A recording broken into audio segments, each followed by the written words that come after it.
Well, check it out. Back after a little bit of a while there, and here I am down in Berlin. Welcome to the Superpilotish channel. My name is Graham Wilson, and today at the Standard, I'm going to give you a little bit of a just kind of a update on how things are going on my vacation down here in El Salvador. And yeah, we're live. Pretty cool. And what a view, eh? Isn't that awesome? That's I'm in Berlin, El Salvador. We were here a little bit earlier in the year, and you might have seen, yeah, I don't know, one of my past videos on that. And so today, this is a place called The Standard, and I'll start from the beginning of my vacation here, and then kind of get back to the present day, or up to the present day. Yeah, so we flew out of Toronto and went down to San Salvador, and we got picked up at the airport with this company called Bit Driver.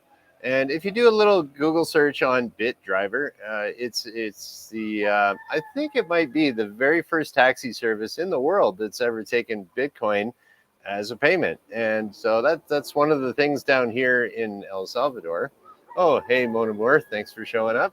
Uh, the Here in El Salvador, I've mentioned it before, is that yeah, they use Bitcoin as money down here. Some places use it a little bit more than others. So I figured it's so cool just to whip out your phone and just, hey, I'm gonna pay for my taxi ride. Boom, done. It's like really cool, and it's as simple as that. And we stayed at this nice little place. It was the first type of place that I've ever stayed at before. That was in, I guess you would call it like a gated community. That's very common here in El Salvador and anywhere else in Central and South America, where people get together and they say, okay, let's put a big wall up here and have a security guard, and everything's pretty cool. And so that was a neat place that we stayed at, and it was in a little part of San Salvador called San Benito. It's kind of the rich neighborhood, and it was kind of interesting too that like looking out on the balcony from this apartment that we rented out. It was through bookings.com. It's kind of like an Airbnb kind of thing, and I was looking over at the house, just off the balcony. It's like, wow, that's a nice house. It's really well designed. It's pretty cool. Might be a little bit old. And it was like, oh, that's the Italian ambassador's house. So San Benito has like a whole bunch of like embassies and residences for the delegate or the diplomats that are here in the country. And so that was a really nice place, and it was a really different state of mind this time coming back to El Salvador, because before that was the very first time I'd ever been to, I don't know, let's just say a little bit more different of a country than Canada or the United States or even Europe. And yeah, it's kind of poor. But anyways, some places are okay. Some places are more poor. But everybody's all good, no matter how much money they have.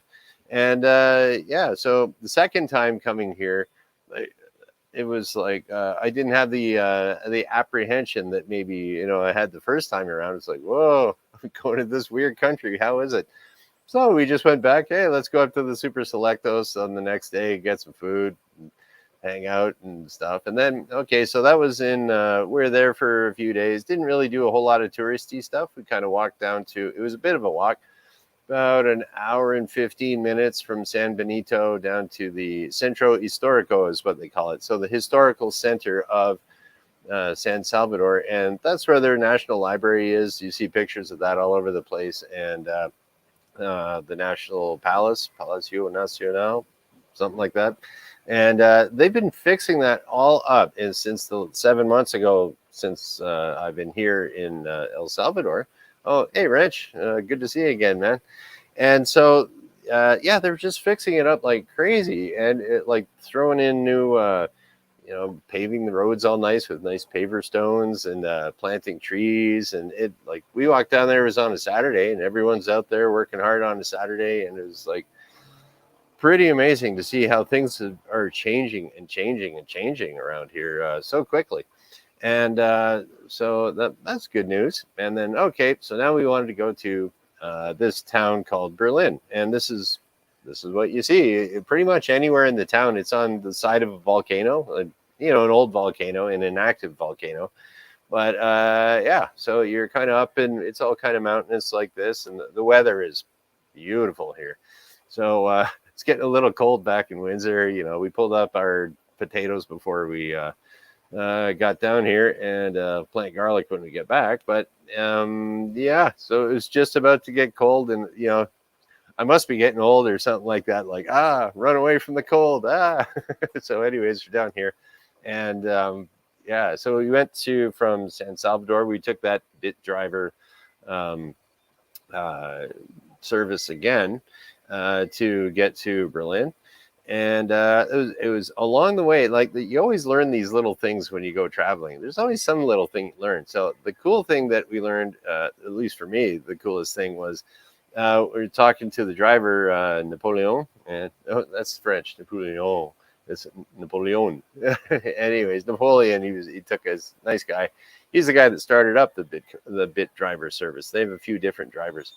And yeah, so this country is like, you would think, okay, this is like, you see movies and everything about, oh, here's a third world country, India, or I don't know, Mexico or something, and everyone's laying on their horns and but like everyone here is a relatively polite driver.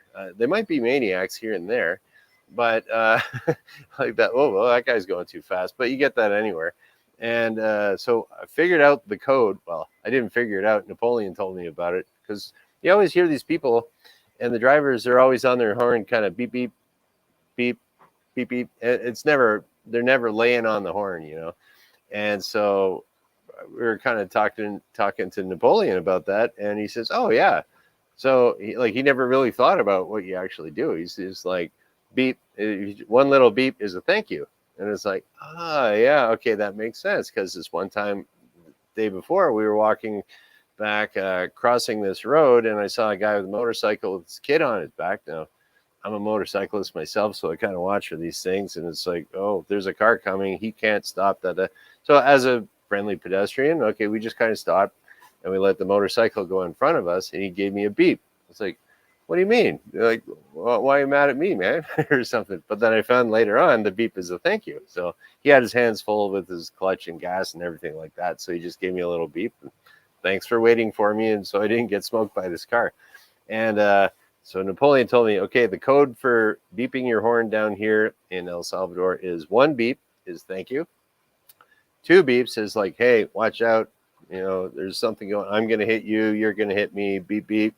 A little bit of a danger. And then he said, if you get 3, beep, beep, beep. That's, as Tim over here is showing me, the equivalent of the middle finger.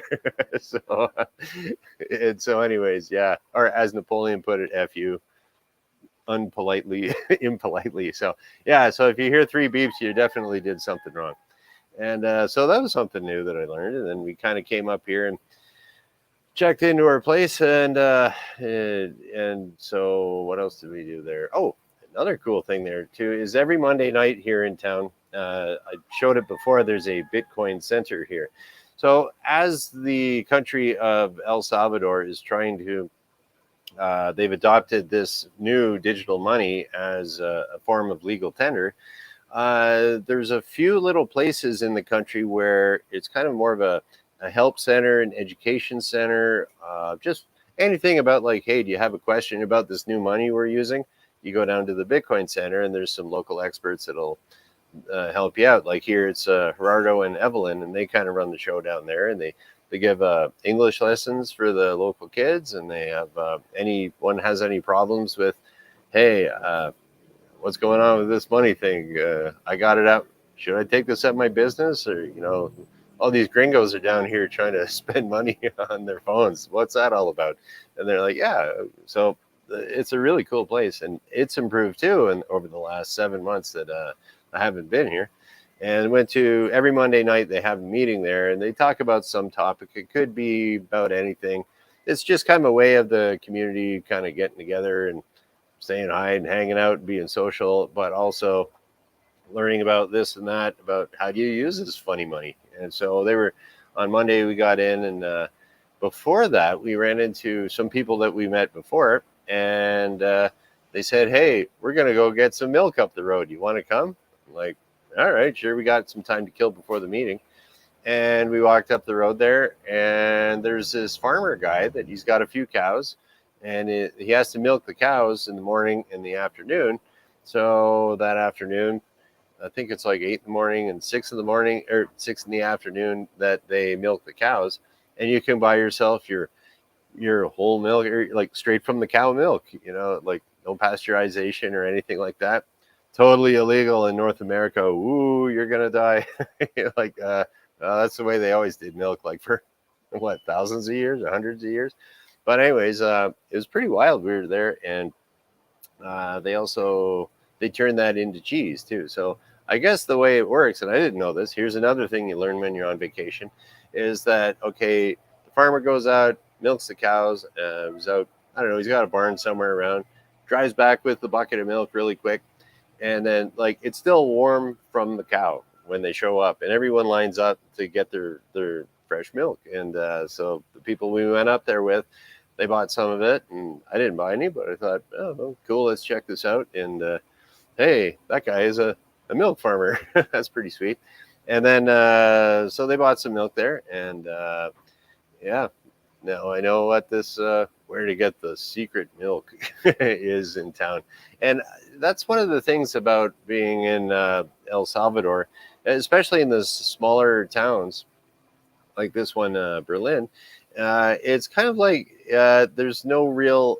It's a strange dichotomy there, where it's very, I don't know, not prehistoric, but like I don't know, maybe from the 1920s or something, like kind of low tech here and there. But then they're using the most high tech money in the world to go buy your pupusas. Is actually what we had. Pupusas, like that's the main local. The local dish down here would be like, what is El Salvador known for? Pupusas. And it's basically, it's kind of like how would you call it? It's kind of like a pancake, but with cheese in it. Or you could get I don't know, sometimes you have beans, sometimes you have like ground up pork. And yeah, it's kind of like that. And then you have this curtido is what it's called, but it's kind of like a, what do you call it? Coleslaw. And they got this salsa roja, which is this red sauce, which is not really spicy, but they usually have on the table. They got some Tabasco you could throw on there, or hot sauce, not Tabasco sauce, general. And I also learned another thing there too, that down here for your pupusas, there's another secret kind of sauce that's mostly in the eastern part of the country, and that's salsa negro, which is black sauce. And then so my girlfriend, like, she tried it. Was like, oh, this is pretty good. And apparently all the gringos like the black sauce. So I don't know why. And the locals think it's kind of funny.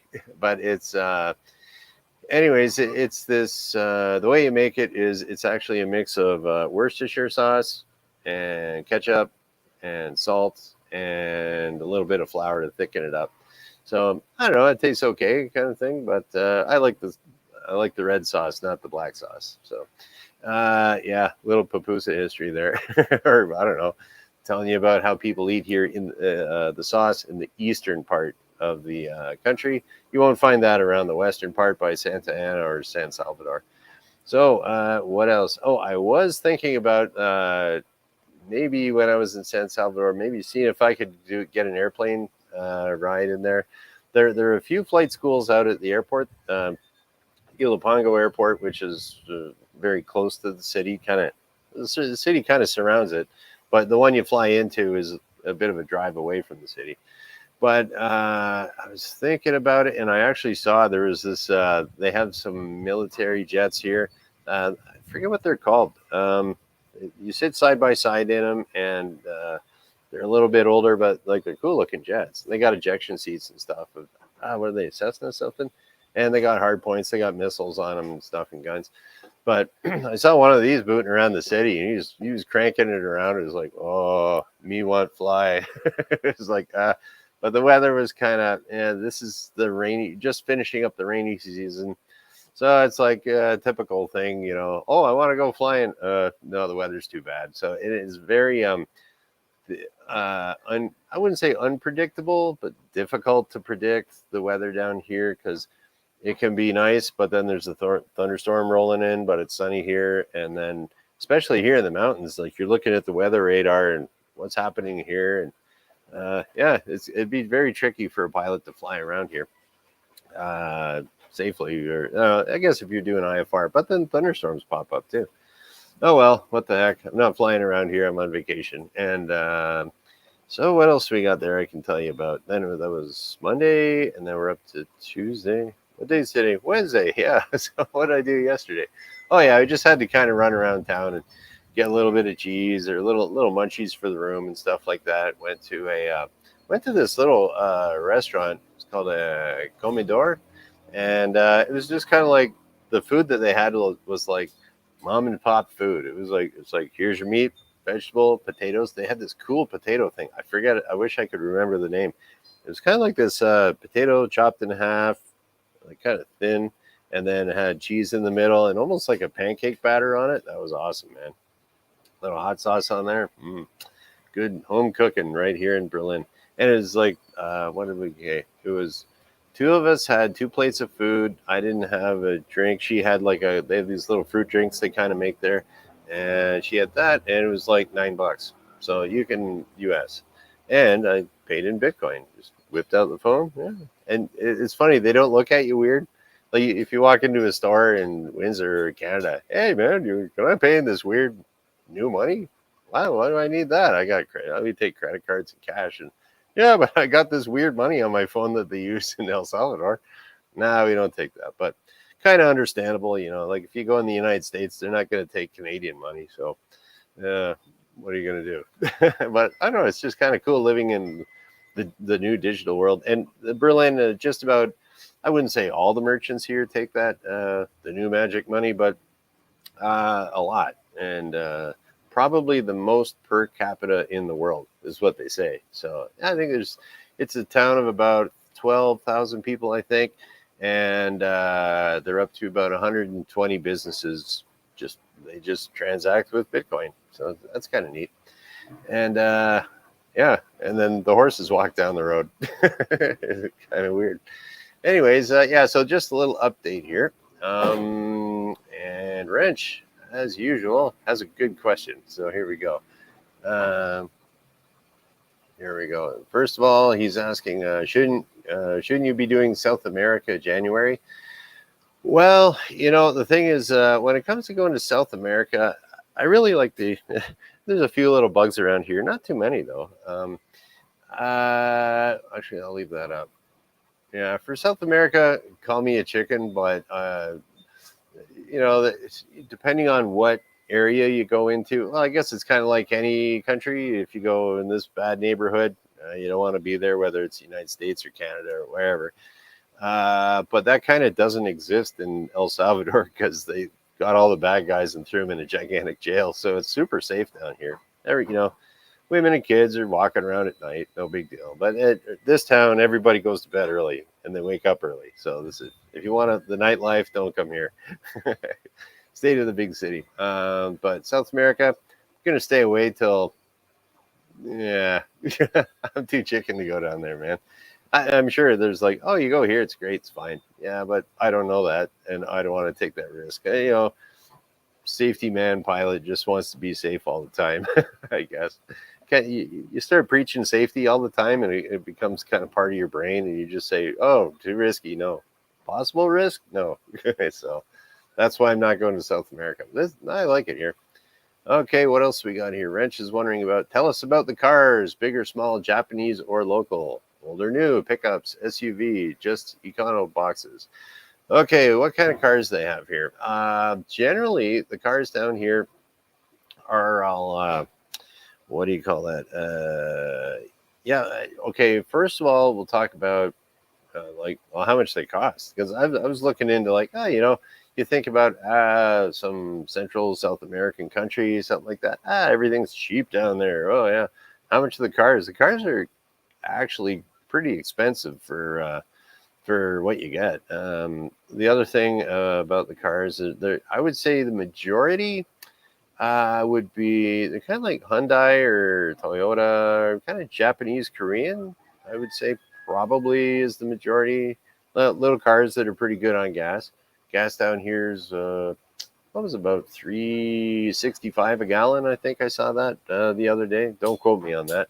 It's always around $4, a little bit less per gallon. And what else we got there?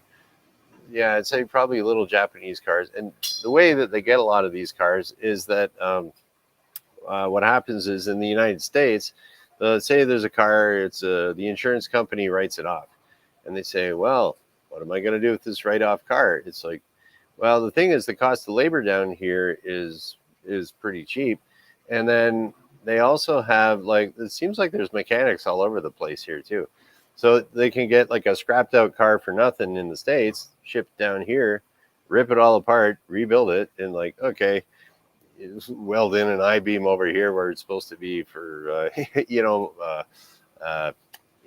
do you call that? Not frame-on construction. It's I forget, unibody. That's it. So you might have the unibody compromised in your car down here because Jose over there just welded it up and like, it runs. And then there's really no rusty cars here because they don't salt the roads. It never snows here. And so that might be a little more rusty down by the ocean. Might get some sea spray from there. But generally the cars are in like pretty good shape. Was it? And okay, well, back to the question. What are you saying here, Wrench? Okay, big or small? Generally smaller. Yeah, and then Japanese or local. I'd say, yeah, kind of Japanese and Korean, old or new. Most of them are pretty old, but that too, in the big city, you'll kind of see some more expensive cars there. Like I saw a Porsche Cayenne driving around, and what else? Porsche Boxster driving around there too. So in the ritzier neighborhoods, you get kind of, a little bit more rich cars. There's still people with money down here, and like I said before, that was diplomats and that.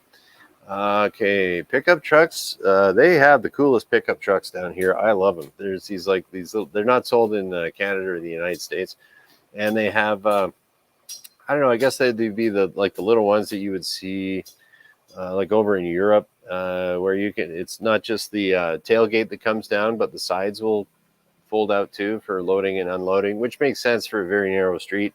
You can kind of pull half up onto the sidewalk and unload from the side, and you're not blocking the whole narrow road. The roads are pretty narrow down here. And yeah, you don't, in SUVs, you don't want to be driving a great big gigantic SUV. I mean, you can, but you're going to make your life a lot harder. So what the heck? Yeah. And yeah, so mostly kind of smaller cars and, 10 years old, something like that. But yeah, a little bit of everything. There we go. Hope I got your question answered there, Wrench. Oh, and Mona Moore is reminding me here that those cool potatoes that I was talking about with some cheese in the middle, it's called papas I gotta check my little screen here. It's kind of dark out. Rellenas. Okay, rellenas. 2 L's. Okay, papas rellenas. Yeah, very cool. Gonna get them again here. Although I think after this, I don't know, we'll go for a little walk somewhere, and there's actually a Mexican restaurant here that's pretty close to that. I don't know. This is a nice little town. You can just kind of walk around anywhere and explore it, and you won't get too lost or anything like that.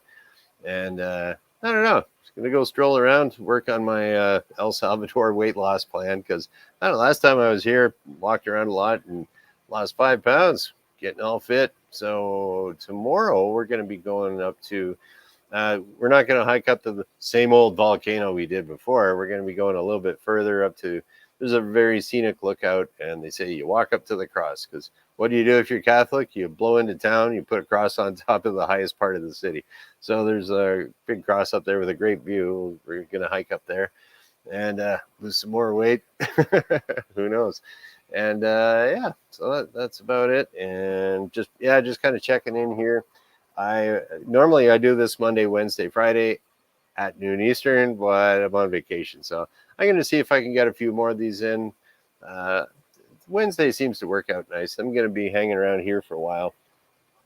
Whenever I see you, I'll see you. And yeah, thanks for showing up here, Wrench and Mona Moore. And yeah, that's about it for the vacation update.